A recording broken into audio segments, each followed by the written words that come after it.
Question 1. DS. If a and b are positive integers, what is the value of b? Condition 1.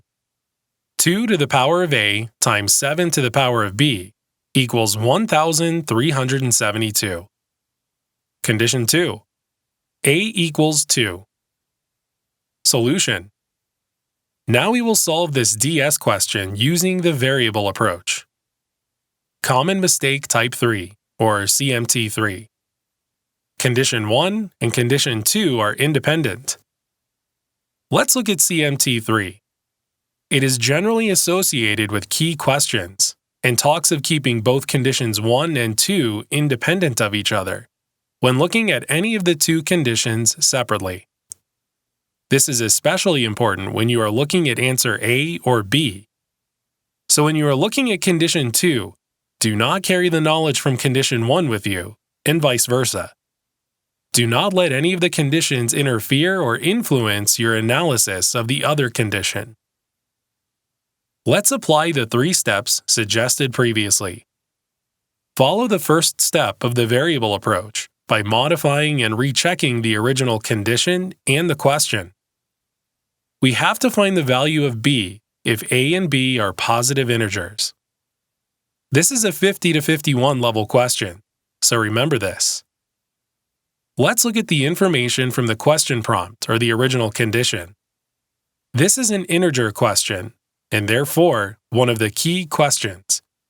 We need to pay close attention for CMT3 and 4 in key questions. Also, the answer to this question will be in terms of a unique value of x, and therefore we apply CMT2. There must be only one answer to this question. Follow the second and the third steps. From the original condition, we have 2 variables, a and b.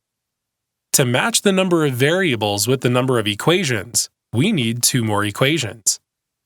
Since conditions 1 and 2 will provide 1 equation each, C would most likely be the answer.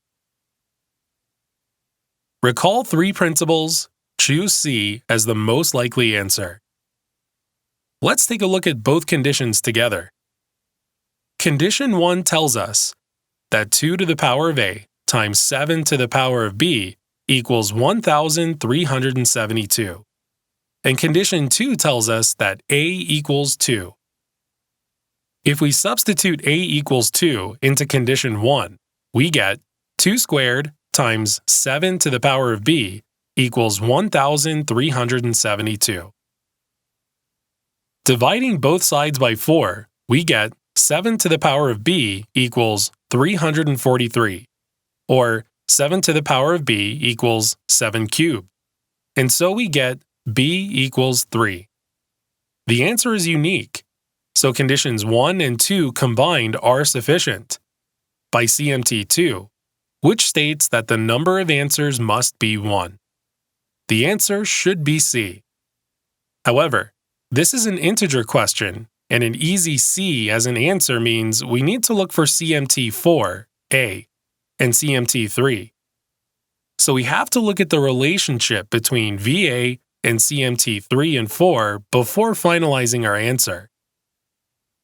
So, let's apply CMT4A, which says that if we get C as an answer too easily, then consider A and B as an answer. We will also apply CMT3, which deals with any of the key questions and talks of keeping conditions 1 and 2 independent of each other. So we will have to consider each condition separately. Condition 1 tells us that 2 to the power of a times 7 to the power of b equals 1,372. Both a and b are positive integers. So let's simplify 1,372 as a product of its prime factors. 1,372 equals 4 times 343, which equals 2 times 2 times 7 times 7 times 7, which equals 2 squared times 7 cubed equals 2 to the power of a times 7 to the power of b. Therefore, equating both sides, we get a equals 2 and b equals 3. Since the answer is unique, this condition is sufficient by CMT2, which states that the number of answers must be 1. Condition 2 tells us that A equals 2. Now, we should not include the information from condition 1 while analyzing this condition. Here, we do not know anything about B, and so we cannot determine a unique value of B, and this condition is not sufficient by CMT2, which states that the number of answers must be 1. This is where CMT3 begins to shine. That is, the A equals 2 in condition 1 has nothing to do with the A equals 2 in condition 2. You should ignore the information in condition 1 when working with condition 2. This is extremely important. These types of questions cover 30 points in the exam. If the question has both C and A as its answer, then A is the answer instead of C, according to the definition of DS questions. You can see how using the variable approach, common mistake type 3 and 4A or B, is extremely helpful in solving 50 to 51 level questions. This is 50 to 51 level logic, so be sure to remember this. It will appear again in lessons D11, D12, D35, lesson U, and lesson W.